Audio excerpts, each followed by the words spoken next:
up, right? On their own shows, they used to have 1v1 tournaments, so you'd think Bjergsen should be pretty good at this. He is now 0-1 down in this best of 3, though.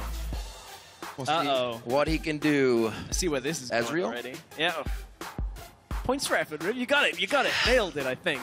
This is where they spell something else out. Really good at Wheel of Fortune, don't worry. Oh, dear. So the Rengar, Zillion, PraY's got it. He knows what he wants. Oh, I actually wrote Ezreal down as the ban here. I'm like, they're messing me up here. When everything gets inside your head, there it is. The Echo, the Anivia, Bjergsen coming up with the bans quick. We'll see if PraY can finalize one more game here. All of these are best of 3. Remember, the loser still gets 25 points for their team, so Fire's getting 25 points out of this, no matter what. It looks like they're going to spell it each time, so it's not going to be a mystery for us. Once they get down, hopefully they don't spell something weird next time. We just have to watch another Zillion Farm Fest for days on days on days. I'm surprised that Bjergsen's taking this. Although Ezreal, he did play a little bit this season with the Runeglaive. I would just be like, come on, you're going to play me in a Syndra mirror. Syndra, spell it out. And then Bjergsen's like, ha, I got you. And then game 3, they play something like a top laner, which neither of them really have too much experience on. But Ezreal mirror looks to be the name of the game. We've actually saw this between 2 LATAM players in IWCA, and it resulted in 2 people standing behind their minion wave for quite a long time, until one finally got like an item break point, had more damage, and just went in. So it wasn't so damn mana intensive. I'd love to see a Jace mirror matchup. That'd be fantastic. Dodge and shock blast, going in, hammering each other away. It'd be pretty brutal. Once each other's knows you're going into hammer form, you're like, well, I guess I'm going into hammer form too. Going in. You just knock back each other with the... Yeah, at the same time. Smash them back, get your percent health damage. Let's go, game 2. We're getting in right now. Bjergsen versus PraY. Bjergo looking to get one under his belt here. PraY really taking it to him in that first game. We got Ezreal versus Ezreal. Looks like Bjergsen's going with Explorer as well, so he's going to explore what other options he has getting into this game. He's going to have to find something golden in this game. Yeah, he does. He needs it to stay in the 1v1 tournament right now. I wonder, what do we get? Oh, both Explorer Ezreal. Wow. Man. Gentleman.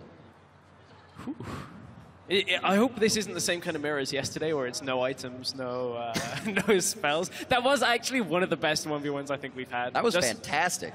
Because like you knew it was going to get intense, but for 10 minutes it wasn't. You're like, this is going to be worth it, but right now I'm watching paint dry. That's actually... Ooh, Reginald. I see what you did there. Oh, dear. I love it. It's great. Okay. So let's see what we have. Crowd's ready. Players are ready. We are on to the abyss, and we are ready for some more 1v1. Fire Bjergsen, Fire PraY. They are about to match in the middle. 6-6-18 for both. Grasp the Undying for both, but the difference... No. I know, I was going to say. No. We've got to go through the housekeeping. I know. At this point, though, Bjergsen is running about 80 more health, has less armor, and actually less magic resist as well. So PraY is running 7 extra MR in this setup. So, was it Bjergsen? I'm trying to remember. I remember you saying it before. Was it Bjergsen always trying to run the health? Yeah, he was running health into Kira, actually, in that Lucian Kira matchup, and it actually won Bjergsen the game, because he was able to take 2 more auto attacks. So interesting in this setup that PraY still opting for the armor, still opting for, actually opting for more magic resist. Of course, Ezreal does have a little bit of AP damage in his kit, but that's a significant amount of MR that PraY has. So Bjergsen always likes to get that early ward in. Hasn't really helped him out too much, but he's hoping for a play within the next few seconds to get a mystic shot in that brush if PraY were to go in. Nothing's going to come of it, just vision for now and safety to start the game. He kept it even for quite some time. Level 4, level 5 is when it started to get tougher for Bjergsen, and PraY really got an advantage once he had all 3 abilities. Yeah, and it tends to be in these AD carry mirror matchups specifically that not a lot is going to happen in the early game without one of these 2 players making a monumental mistake. And that you'd have to pretty much tank an entire wave of creeps to actually turn a game around this early on. So it really is a good 5-6 minute game before it really starts to open up, and that's where you see the differences. So right now, it's all just about the farm game. Who can get that little push on, who can try and get just an edge, deny a creep or 2 from their opponent. And you can see right now, PraY does have the even CS with Bjergsen. Nobody's really phased right now. Looks like this should pretty much just center itself. Bjergsen has those 2 to clean up before he starts the next wave, and still tied right now. They were definitely taking piercing light shots previously, but full health at this point with Grasp of the Undying, so no one really worse for the Wear right now. See if Bjergsen can actually hit some Mystic shots. They're doing great positioning behind minions. It's super easy, but it's easy to also forget when you're just farming. Oh, I stepped out. Now I'm actually under 100 HP. Yeah, or full HP, I should say.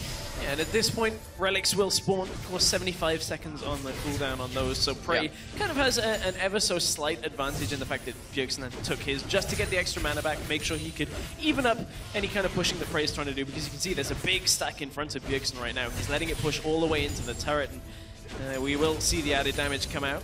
Good job for Bjergsen that one was pretty much just in the right spot, but that's how difficult it is. If you don't set up the minion from the melee minions first, you're never going to get it.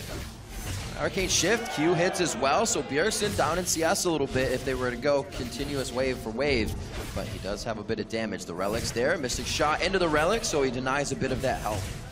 Bjergsen still has his, no, he does not have his pick up, sorry. And at this point, PraY is just trading a little damage onto himself, trading his health for the added CS that he has. Does miss that one, however, so everyone that Bjergsen denies by making a play like this using Vision.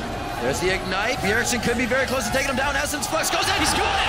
No way! 3 minutes, 30 seconds! Bjergsen ties it up 1-1. PraY laughing it off, but he still can't believe it. Really nice, and what he did there was punish PraY for trading 300 health just for a couple of extra minions, then gets all the way, uses the Vision, because there's a minimum amount of range creeps here, so Bjergsen knows with only 2, if he can get everything off in that trade, he's going to be able to take the kill. Bjergsen takes him down, puts himself in a tied series, 1 game apiece. I was just about to say, if PraY works it like this, usually you see players go down about 200 health, and then it seems like they take no shots. It's almost like they got so much better, and they're playing much more mechanically well. But then he, as we said, doesn't have any minions to stand behind. That's what was keeping them alive. Takes that damage. Bjergsen goes in, sees his opportunity, and seizes that. Yeah, normally trading health, as you said, not so bad in that situation. You can get that little bit of a lead, keep yourself in the game. But we've had Lucian